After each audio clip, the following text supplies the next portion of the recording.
I am so excited. We have Frogpond in the studio today at the Bridge. And of course, their new album is Time Thief. It's out November 19th. The album release party is November 27th. And I think that from what I can tell, everybody's got their fingers crossed and maybe the vinyl will show up in time. Yeah, fingers crossed. Yeah. Not promising. But. So Frogpond now is basically Heidi Phillips, Justine, Kristen, and Michelle. And this is the first new Frogpond music in 20 years. People have been waiting a long time for this. It's been a while. Yeah. So this one was recorded by Paul Malinowski at Massive Sound. And my understanding is that you had some pretty simple instructions for him. Yeah, I said, make us sound like Shiner. And he was like, okay, sure. I mean, he was so easy to work with. I mean, we didn't even have to talk about anything. We just let him do his thing and he let us do ours. And I mean, we're super happy with it. So, so often bands are sort of like, well, I've saved up enough money. We can go into the studio for a day, and then another couple, 3 months goes by. Okay, I have enough money to go in for another day. You did what, 9-10 days straight? Yeah, I mean, we originally planned for a whole week. That's how the other two records were recorded. It's what I'm used to doing, just focusing on that. But it's like, I just was trying to imagine what that was like for you, because you were such a young band at that point. And you're in that studio, and that's where Nirvana, and you were kind of inspired by Nirvana. Yeah, absolutely. But then you get there and the studio floods. Yeah. And it was like, I was thinking that now that you've had more experience and you've been in a studio that didn't flood, and it's like capable hands, that this might have been the more professional experience for you. Absolutely, it was, actually. And we spent more time doing this album than we did the first one. Even though, I mean, the first one, it was kind of a whirlwind because of the flooding and everything that happened. We ended up recording in just the overdubbing room, But, we were in good hands with Art. We basically played live and just kind of banged it out. And, it was a good experience as well. So, but yeah, this album,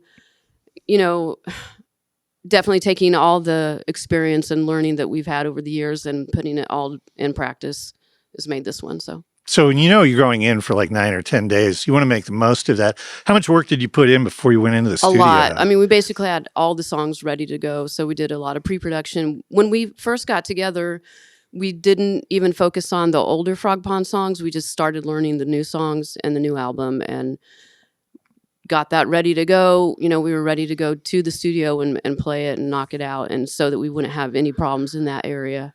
So. There are so many people that are excited about you being back. And I know that Todd Zimmer sort of documented a lot of this. Are you going to be sharing that? Because I know a lot of people are going to want to know.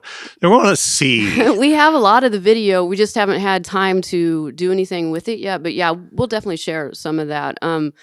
The CD, we made CDs too, and the vinyl, all the pictures that are involved in that, except for one, are his that he took at the studio. So you'll get to see some of his work there. But Todd's awesome. He's been great.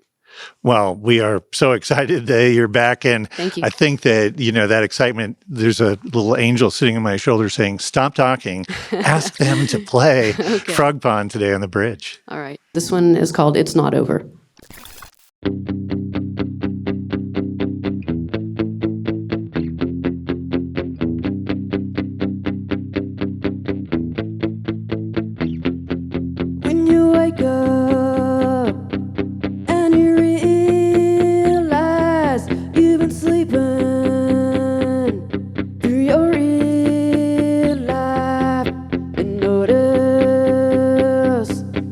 Time goes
Frogpond today in the Bridge Studios. And that is, of course, a track from the new album Time Thief that's out November 19th, and the new CD album release party November 27th over at Record Bar. You know, Frogpond's had a shifting lineup over the years. And so, you know, to me, it's such an interesting thing because you started out on drums, you picked up the guitar, and when you picked up that guitar, it didn't take you very long to start songwriting. It didn't. I mean, I did have an acoustic before that, so I suppose I started playing guitar when I was 17, but never the electric guitar. So it was always just kind of sitting around playing in my bedroom. But I don't know, all the, you know, the girl bands of the early 90s influenced me, like Throwing Muses and Belly and the Breeders and of course Nirvana and other, you know, that whole grunge scene, and just like, I want to play electric guitar. And I was afraid. I was like, oh, I want to play guitar and maybe I want to sing, but I don't know. You know, I was apprehensive, but I was like, oh, did it. And it was just so much fun. It was just too hard not to do, really. So you had been playing in other people's bands. Yeah, as on drums. Yeah, but that's not like, you know, doing your own material. Yeah, well, they were original bands. So, I mean, I was writing drum parts, but not writing songs per se. So when you decided you just needed to share those songs and get out there, this is to me a band that was born out of two things: that burning desire to share the songs that you were writing, and friendship. Yeah, basically, yeah. And that friendship was like more important than the fact that your other band members didn't know how to play any. Yeah, absolutely. It was like, you know, forming our own club or something. You can't play, no big deal. I'll teach you. You know, so I just kind of taught the drummer and the bass player what I knew, and then, you know, we wrote simple songs. It was just fun. It was just so much fun. So this, you know, like, was it intentional that it was an all-female lineup? Was that just pure happenstance? It was intentional. Yeah, I don't know. It was just something that I wanted, and then my friends wanted to be in it. And yeah, it was intentional for sure. Yeah. So it didn't always stay that way. You did have times when there were men playing with Frogpond. And actually one of them, Billy Johnson on drums, you know, it's sad and beautiful in a way, but really his memorial service, Celebration of Life at the Uptown Theater on March 26th back in 2018 was really a moment where after, 18 years, you got a little bit of a spark that maybe you weren't done with this kind of a format. It was, I mean, definitely unfortunate the way it all happened, but, you know, his death was kind of the catalyst for all this happening. We got back together, Justine and I, with our friends Marty Robertson, who toured with us on the second record, and King Crawford. He played drums in place of Billy and played like 5 songs for his memorial. And it was just so easy playing those songs. And yeah, it did kind of spark, it sparked all this, basically. So when you did those songs, you said something to Justine about that felt good, we should do more. And Justine's like, I don't want to do just a reunion. Yeah, I said, let's play a whole show. And she's like, well, why would we just do that? And then I was like, oh, she wants me to write more songs. So I didn't tell her what I was up to. I didn't tell anybody what I was up to, really, but I started writing songs more in the style of Frogpond, and here we are. So another key moment in this general thought process about returning to the band happened when Michelle, who's on drums, asked you to participate in the band, the band that fell to earth, the Bowie tribute. Yeah, she invited me to play a song with them.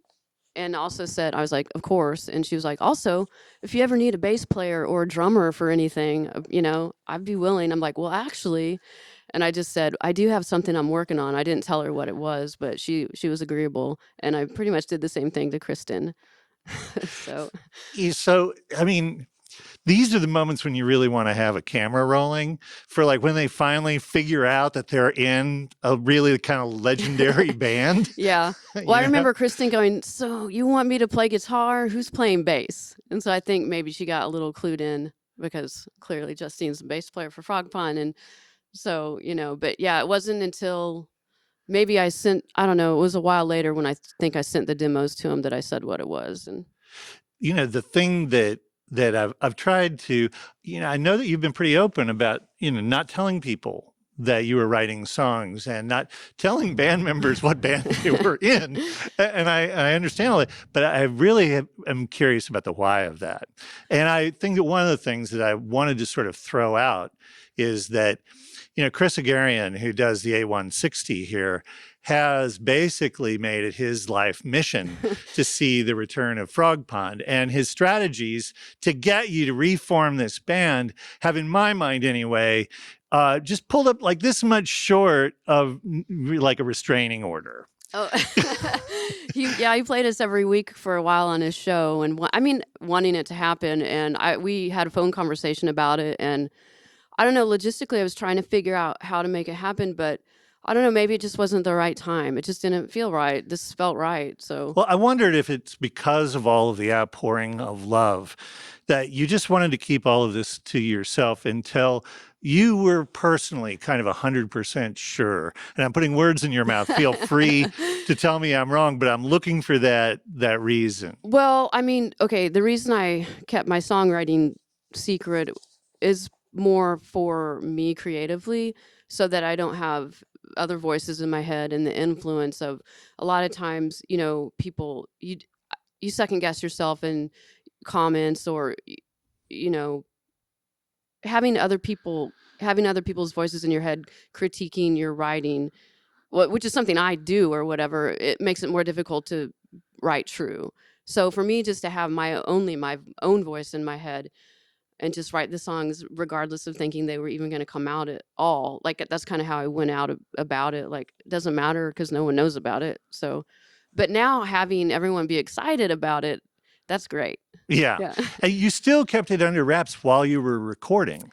Yeah. Well, again, I still think it's that whole just keeping it focused on what we're doing, like recording the record, and keeping the band focused on just the music part of it until that's done is just sometimes easier, I think, than, and making sure the product turns out like you want it to before you actually start to go say, hey, we did this. If there was an issue and for some reason it didn't turn out well, we wouldn't probably be having this conversation, so. The re-release of the first album, Count to 10, to streaming platforms and all that, sort of gave you an impetus and a reason to sort of tell the world what you were doing. Yeah, that's exactly right. And we weren't even, I'd been talking to a guy at Sony about that. I'd reached out, hey, is this ever going to come out digitally? And he helped it get on the radar and said it would be out, I think like even November this year. I'm like, okay, cool, we have a while. And then all of a sudden in March, he's like, hey, it's being released this week. And so we were like, okay, well, we need to use this to, right. So before we leave this new lineup, I just want to summarize the new lineup just so that I make sure that I get the story right. So you started on drums, but you have Michelle on drums. Yeah. Michelle plays drums, but her first instrument or primary instrument is bass. Yep. And Kristen's first instrument is bass. And in fact, she plays bass in Emmeline Twist, but in this, she plays guitar. Yeah. So Justine is really the one person that's on the instrument that she's supposed to be on in this band. I'm in a band with 3 bass players too. So.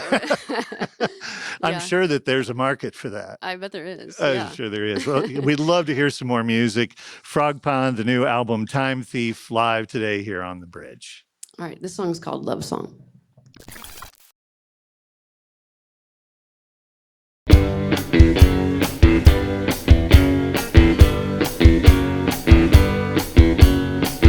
I'll go anywhere I wanna go. I'll go anywhere you can't tell me no. I'll do anything I wanna do. I'll do anything because I want to.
Frogpond today in the Bridge Studios' new album, Time Thief, comes out November 19th, and the record release show is Saturday, November 27th at Record Bar. I wanted to talk a little bit with you, Heidi, about songwriting. We sort of touched on it, but you started off writing in your bedroom, and that led to that first incarnation of Frogpond. And then following that, after you sort of shut Frogpond down, you did a lot of different things. You worked as a solo, you worked duo, you had a band, Abilene, that a lot of people are familiar with. And it seems to me like those projects were sometimes very different from Frogpond. So what was it like to go back into like a Frogpond state of mind? Well, going back to the Frogpond state of mind and writing in that way, actually it was very, it felt like coming home. So the other projects I've done, I mean, they've been I learned a lot. I tried to change my writing style or write in different ways, maybe take a more intellectual approach to it, the structuring and lyrics and things like that. And coming back and writing in the Frogpond style is more just intuitive. So I'm less hard on myself. I'm just like, hey, I like the way that sounds. And then just whatever comes out, comes out. So I feel like I think I learned a lot these past 20 years by doing different projects and writing in different ways. But I think now taking the more intuitive approach, I think is the best way for me. It just feels the best way. So you actually went back and pulled out 3 songs from the old days for this album as well. Yeah. 3 or is it just 2? It's Drunk, Soulless, and The Day We Were Made. Okay, yeah, it's true. So Drunk is a really old song. It's the one we're going to play next. I wrote that in, I'm going to say 95 maybe, but it just never fit on either of the albums. We tried to put it on Safe Ride Home, but it just wasn't coming out right. And so we brought that one back. And then The Day We Were Made was a song that was written at the end of Frogpond, and we did play it live, but it never got recorded. And I actually recorded a version of it with my band Abilene, so there's another version of it out there. And Soulless is a song that never got recorded as well, that was written towards the end as well, so I felt like I wanted to document them. So when you pulled those songs out, did you feel like they needed to be polished up after 20 years, or are they pretty much as they were? They pretty much are as they were. The only thing is I finally wrote a bridge for Drunk, which Justine will tell you was part of we just couldn't get it together. It's very simple too, but it just needed a change in there. And so that finally happened, and it just kind of all fell together. But for the most part, they were there. Just this incarnation just seemed to be the right place for him. So, just getting a chance to talk to you allows me to sort of live vicariously through you. And I'm so excited that this band is back. Thank you. I'm also kind of excited about the fact that this time around you have some experience. Yeah. And you also don't have anybody telling you what to do. You might have people telling you what to do, but you sure don't have to listen to them. Exactly. We don't have to listen to them. Yeah. It's actually really great to have all the control and not feel like you have to do something a certain way. And the way everything is designed today with social media and making it affordable to record your own record and doing it professionally, we do have the help of Black Site. So so we're thankful for that. But again, we work with them cooperatively. We want to work with them. They want to work with us. We don't have, we're helping each other out, so to say. We're not, so it's definitely good. So I take it that Black Site would never say, no, you need to change those shoes before you go out on stage. I don't think they would. And if they did say that, they'd be like, nope, sorry. Yeah, the degree of control at record labels sometimes can get a little bit silly. Yeah. And it sometimes makes they like you for who you are, but then when they get you, they want to change you into something else. It's very odd. I cannot wait for people to have the time and the access to really dig into this record, because I think that everybody's going to be really rewarded. It's fresh, it's new, it sounds great. it doesn't betray any of the Frogpond spirit in any way, shape, Thank or you. form. It's really a brilliant record. Thank you. We're very happy with it. Thank you. And just being greedy, as I am, I'm going to ask you to play one more song if we We will. could. And this is the one I was talking about. This is called Drunk.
That's Drunk from Frogpond and the new album Time Thief. Live today here in the Bridge Studios. I want to thank Heidi, Justine, Kristen, and Michelle today. Normally when I do research, I don't pull out, and thank the people that did the research that I based the interview on. But since the best sources that I found for this were people who worked on the bridge, I did kind of want to thank Michelle Bacon for the Center Cuts podcast that she did with you, Heidi, just not too terribly long ago.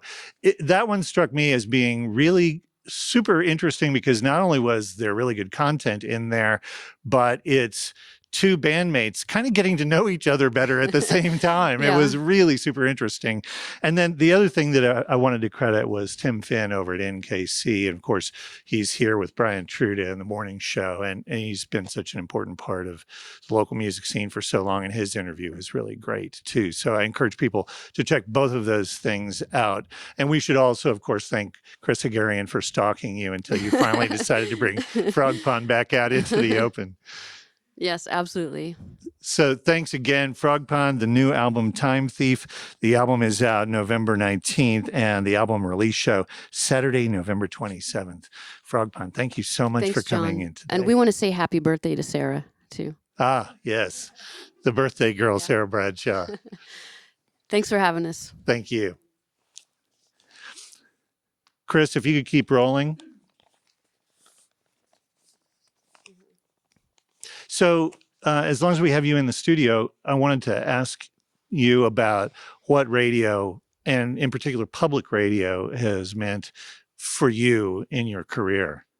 Okay. Yeah. So, especially, I mean, radio in the beginning, in the 90s especially, was really, pinnacle for getting us some attention. The college stations and the laser. But more importantly, now, and you guys in public radio and the bridge, you have been so great to us, and you've helped us immensely, and we appreciate your support. Also, you support the community. You help, you play local musicians, you play local music, you keep the community connected, and you give the community a voice because it's listener funded. And you listen to that, and I think you show respect for music, and it's great that you have a more diverse format, say, than a commercial station. You get to pick and choose what you want to play, and you have a lot of variety, and so I think that's really important. Heidi Phillips of Frogpond today here on the bridge. And I think one of the things that's really sort of interesting about your band is that in the late 90s, college radio, which was almost entirely not non-commercial, was really your champion. And that's really the thing that led you to any other success that you had. And the sort of falling apart, if you will, of college radio was also sort of around the time that Frogpond ended. True. And so now you're coming back, and as a not-for-profit station, we love to have the opportunity to give you that same kind of support now 20 years later. Thank you so much, and we appreciate it. I mean, you've done immense things for us, so it's great to have, there's tons of internet things out there and ways to get your music out there, but the fact that you have a committed audience that cares about what you play and they respect you for having us on your station allows us that respect as well. So thank you. Heidi Phillips, Frogpond, thanks again. Thanks, John.